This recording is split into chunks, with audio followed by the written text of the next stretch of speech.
दोस्तों, हमारे देश में ऐसे अनेक मंदिर हैं जो अपनी अनोखी परंपरा और रहस्यों के लिए जाने जाते हैं। आपको जानकर हैरानी होगी कि हमारे भारत में एक ऐसा भी मंदिर है जहां भगवान को प्रसाद नहीं बल्कि शराब चढ़ाई जाती है। जी हां दोस्तों, हम बात कर रहे हैं मध्य प्रदेश के उज्जैन में स्थित भगवान काल भैरव मंदिर की, जहां श्रद्धालु न केवल भगवान को मदिरा अर्पित करते हैं बल्कि भगवान काल भैरव की प्रतिमा उस मदिरा का चढ़ावा स्वीकार करके सेवन भी करती है। दोस्तों, शिप्रा नदी के किनारे स्थित बाबा महाकाल के मंदिर से लगभग 5 किलोमीटर की दूरी पर है लगभग 6000 साल पुराना और अनूठा काल भैरव मंदिर। काल भैरव का ये मंदिर एक वाम मार्गी तांत्रिक मंदिर है। आपको बता दें, वाम मार्गी मंदिरों में मांस, मदिरा, बलि जैसा चढ़ावा और प्रसाद चढ़ाया जाता है। काल भैरव का ये मंदिर हिंदू शमशान घाट के ठीक बीचों बीच स्थित है।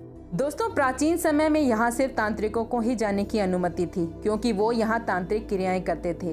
बाद में ये मंदिर आम लोगों के लिए खोल दिया गया। कुछ साल पहले तक यहाँ जानवरों की बलि चढ़ाई जाती थी, लेकिन अब ये प्रथा बंद कर दी गई है। जब आप काल भैरव मंदिर के बाहर की दुकानों से प्रसाद लेने जाएंगे तो आपको यहाँ फूल, प्रसाद, नारियल के साथ साथ वाइन की छोटी छोटी बोतलें भी नजर आएंगी। कैसे पिलाई जाती है भैरव बाबा को मदिरा?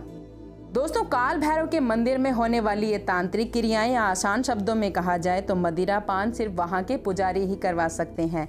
सबसे पहले वे काल भैरव की प्रतिमा के पास बैठकर मंत्रों का उच्चारण करते हैं, फिर छोटी सी प्याली में मदिरा डालकर बाबा के मुख से लगा देते हैं। आश्चर्य की बात तो ये है कि 2 मिनट के अंदर ही पूरी की पूरी प्याली साफ हो जाती है। वहीं ये भी कहा जाता है कि मूर्ति के मुंह में कोई छेद भी नहीं है। ये एक रहस्य बना हुआ है कि मदिरा आखिर जाती कहाँ है। दोस्तों, इस मंदिर की एक और खास बात है, इस मंदिर में भगवान काल भैरव की प्रतिमा सिंधिया पगड़ी पहने हुए दिखाई देती है। ये पगड़ी ग्वालियर के सिंधिया राजवंश की ओर से आती है और ये प्रथा सैकड़ों सालों से चली आ रही है। इस संबंध में मान्यता है कि करीब 400 साल पहले सिंधिया घराने के राजा महादजी सिंधिया शत्रु राजाओं से बुरी तरह पराजित हो गए थे। उस समय जब वे काल भैरव के मंदिर में पहुंचे तो उनकी पगड़ी यहीं गिरी थी। तब महादजी सिंधिया ने अपनी पगड़ी भगवान काल भैरव को अर्पित कर दी और शत्रुओं पर विजय प्राप्त करने के लिए भगवान से प्रार्थना की। इसके बाद राजा ने सभी शत्रुओं पर विजय प्राप्त की और लंबे समय तक कुशल शासन किया। भगवान काल भैरव के आशीर्वाद से उन्होंने अपने जीवन काल में कभी कोई युद्ध नहीं हारा। इसी प्रसंग के बाद आज भी ग्वालियर के राजघराने से ही काल भैरव के लिए पगड़ी आती है। दोस्तों, ब्रिटिश शासन के दौरान एक अंग्रेज अफसर ने मंदिर की अच्छी खासी जांच भी करवाई थी। कहा जाता है कि काल भैरव किसी मंदिर में सभागृह के उत्तर की ओर पाताल भैरवी नाम की गुफा भी है।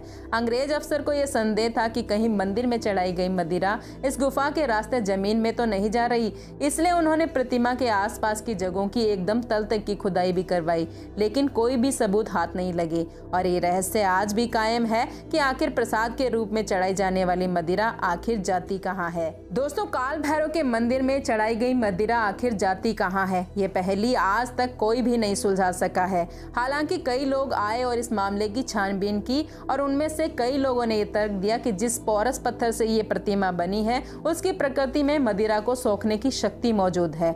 लेकिन फिर इस बात को भी नकार दिया गया, क्योंकि किसी भी पत्थर में इतने हजार सालों की मदिरा सोखने की क्षमता होना असंभव है। दोस्तों, वहीं दूसरी एक और बात सामने आई कि मदिरा वातावरण में भाप बनकर मिल जाती होगी, लेकिन अंत में जाकर इस तर्क को भी नकार दिया गया, क्योंकि किसी भी पदार्थ को भाप बनकर उड़ने में समय लगता है, मगर जिस तेजी से भैरव की प्रतिमा मदिरा का सेवन करती है उसमें जरा सा भी समय नहीं लगता।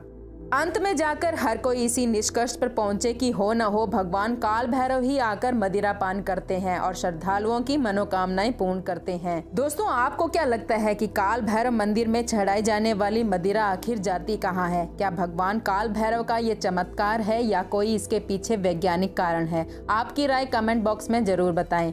वीडियो पसंद आए तो लाइक, शेयर और चैनल को सब्सक्राइब करना मत भूलिएगा। अगली वीडियो में फिर मुलाकात होगी एक ऐतिहासिक और रहस्य से भरपूर वीडियो के साथ।